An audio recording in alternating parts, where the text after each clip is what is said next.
सलाम नमस्ते, मैं हूं doctor Ravindra Dhote, founder and director of doctor Dhote's academy. तो दोस्तों, आज मैं एक छोटी सी कहानी के साथ आपके सामने आया हूं और कहानी का शीर्षक है हीरे की खान। तो ध्यान से सुनिएगा। अफ्रीका महाद्वीप में हीरो की कई खानों की खोज हो चुकी थी और उससे कई बेशकीमती हीरे बरामद भी हुए थे। अफ्रीका के समीपी गांव में रहने वाले एक किसान ने ऐसी कई कहानियां सुनी हुई थी कि जिसने भी हीरे की खान की खोज की है वो दुनिया का सबसे अमीर आदमी बन गया है और सबसे सफल आदमी बन गया है। उस किसान को भी लगा कि मैं भी हीरे की खान खोजूंगा और दुनिया का सबसे सफल और अमीर आदमी बनूंगा। उसने अपना खेत बेच दिया और बेचकर निकल गया अफ्रीका महाद्वीप की तरफ हीरो की खान की खोज में। जैसे जैसे समय बीतता गया उसे कुछ खान तो मिली नहीं, लेकिन उसका मनोबल टूटता गया, निराश होता गया, हाथों में कामयाबी लगी नहीं रही थी।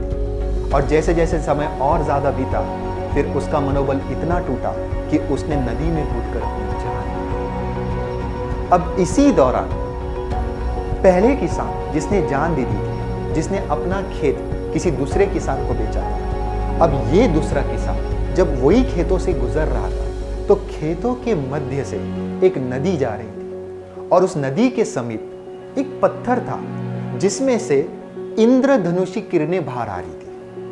किसान देख के चौंक गया।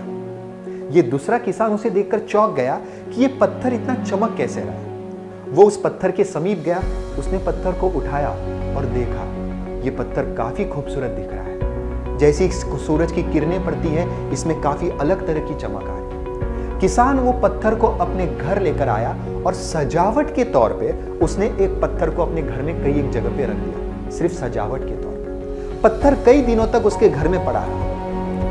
अब एक दिन उस किसान का मित्र उसके घर आया। उस मित्र ने जैसे ही उस पत्थर को देखा, उसने उस किसान से पूछा, क्या तुम इस पत्थर की कीमत जानते हो? किसान बोला, नहीं। उसका मित्र बोला, शायद ये चमकदार पत्थर हीरा है। किसान बोला, ऐसे नहीं हो सकता है, मुझे आपकी बातों पे बिल्कुल भी नहीं। किसान ने कहा, ऐसे जो चमकदार पत्थर है, मेरे खेत में से जो नदी जाती है उसके किनारे पे बहुत सारे पड़े।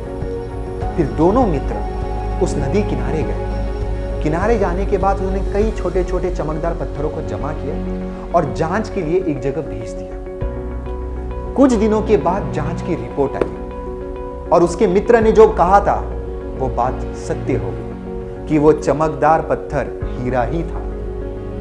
और वो सिर्फ हीरा नहीं था बेटा, उस समय का सबसे बेशकीमती अनमोल हीरा था। और देखते ही देखते पता चल गया कि उसी खेत के नीचे हीरो की बेशकीमती खदान पाई गई और उस खदान का नाम है बेटा किम्बरले डायमंड माइंस।